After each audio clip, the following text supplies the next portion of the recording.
1. A small face. 2. A V-shaped jawline. 3. Pale, fair skin. 4. Big eyes. 5. Double eyelids. 6.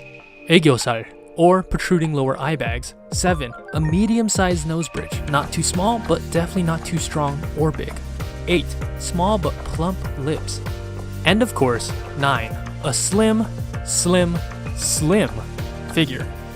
The end result would give you something like this, or this, or this, or this.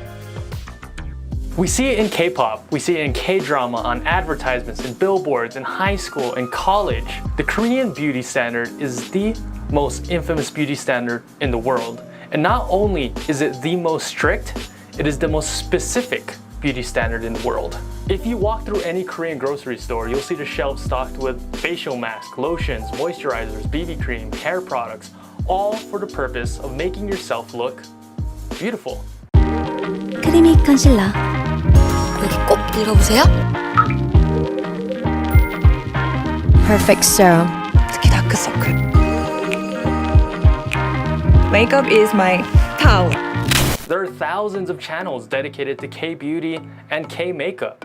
Even the act of simply just washing your face is a 10-step process. The importance of K-beauty is such that the K-beauty industry is estimated to be worth more than $13 billion, with an annual 11.3% growth rate. By 2026, it's estimated to be worth $21 billion, which would make it 4 times bigger than the entire K-pop industry. Game over. Wow. I mean, why stand BTS or Blackpink when you can stand Innisfree? In fact, Amore Pacific, K-beauty conglomerate, earns 5 trillion won a year, or $4.4 billion, 9 times of what Big Hit earned in 2019. While it's nice to want to look good, this creates the idea that there is only one type of beautiful, and everything else is ugly. Yo, check out this girl. Yo. She's hot, right? Yo, she aight. She might be a 9 here, but in Korea, she more like a 6, 5. Bro, what you talking about? Bruh, her skin all dark and her nose messed up. Ah, you right. Obviously, most of the girls in the world aren't born with the exact features that match up perfectly with a Korean beauty standard. So in order to hit those standards, many girls turn to plastic surgery. Now, it's no secret, plastic surgery is extremely prevalent in South Korea. In fact, per capita, Korea has the most plastic surgery procedures in the world, with 14% of women having some sort of plastic surgery done. US only has 7%. And for women in their 20s, that number jumps to 30%. The most unnerving and extreme example is the story of Hang Mi-oku. She was a Korean model. She had a beautiful young face, big eyes, and great features. At the age of 28, she had her first procedure. From then on, she became addicted to the chase. The thought of becoming more beautiful, for skin that was more smooth and youthful, it drove her to have more and more procedures. It eventually came to the point where the doctor refused to do any more surgery because of how enlarged her face had become. So because she couldn't get what she was looking for from the doctors, she took measures into her own hands. She obtained a bottle of silicone from the black market and started injecting it into her face. Eventually, she ran out and resorted to using cooking oil. The attempt on her face had left her scarred and deformed. In an attempt to reverse the damage, she had 10 procedures done. The doctors removed 260 grams, about 0.6 pounds of silicone, oil, and other foreign substances from her face and neck. The doctors did the best they could, but she was still left disfigured. Just a disclaimer, this is not an attack on plastic surgery. I personally have no problem with it. I think it's perfectly fine in moderation. Of course, there's nothing wrong with wanting to look beautiful. Everybody, and I mean everybody, wants to look beautiful. Who are we to judge and say shame on this person for wanting to look prettier, shame on this person for not being born with the perfect nose? Why should a person be judged for doing something that makes them feel happy and beautiful? But sometimes when a person fails to achieve that standard of beauty, this creates feelings of being unworthy or insecure about their looks, and sometimes they take it to the extreme. Another extreme example is one by Hirai Momo of the K-pop girl group Twice. She revealed in a V-Live that she was instructed as a trainee to lose 15 pounds or 7 kilograms in 1 week. So for 1 whole week, she ate nothing but an ice cube. But even that made her scared, thinking she was going to gain weight. 진짜 안 먹고 아무것도 안 먹고 진짜 다 했어 진짜 몸 안에 있는 거 다 없었어 진짜. 그리고 진짜 침대에 누워 있는 이렇게 침대에 있고 자려고 하잖아.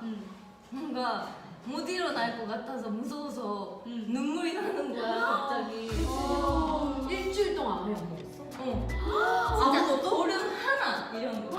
진짜 얼음 하나. 근데 이거 먹어도 진짜 살찔 것 같은 거야. During the Blood, Sweat, and Tears era, Jimin of BTS said he had to go through a diet that made him feel extremely ill. He also had to lose 15 pounds.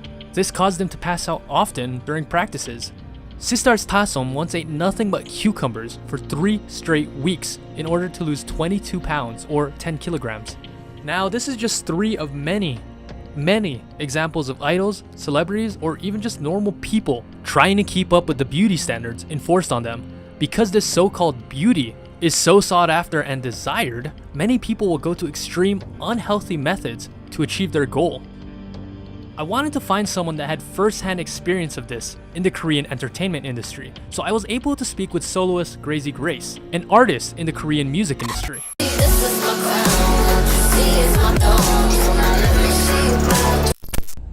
So how strict are the beauty standards in Korea, and how much more so if you're a K-pop idol? I think that a lot of people think that the Korean or Asian beauty standards are pretty strict because it's not something that the Western country is used to. I do feel like there is less inclusion of different sizes and colors compared to the Western countries, so it definitely may seem strict. But I guess to Koreans or to Asians, it doesn't seem as strict because that's kind of like what we grew up with. For example, in K-pop, if you go for girls, sometimes if you go over 50 kilograms, people might think that you're a little bit overweight. But I do feel like the beauty standards are changing a lot. Like we're focusing more on talent rather than just appearances.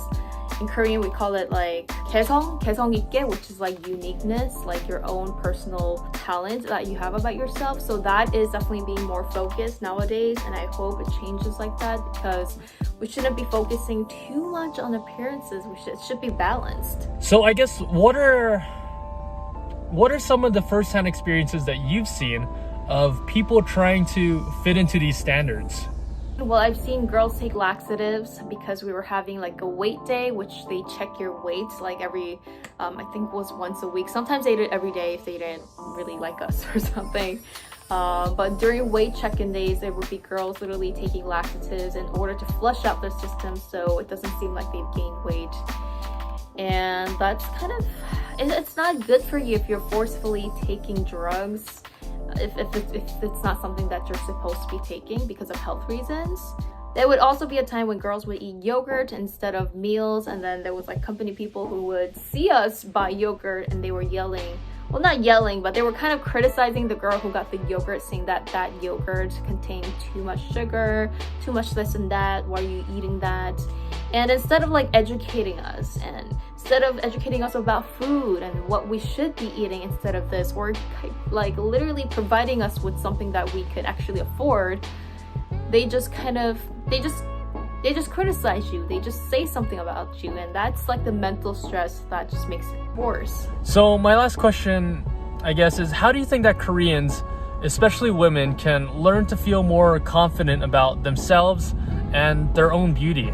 I think to feel confident anywhere around the world, we need to have more inclusion.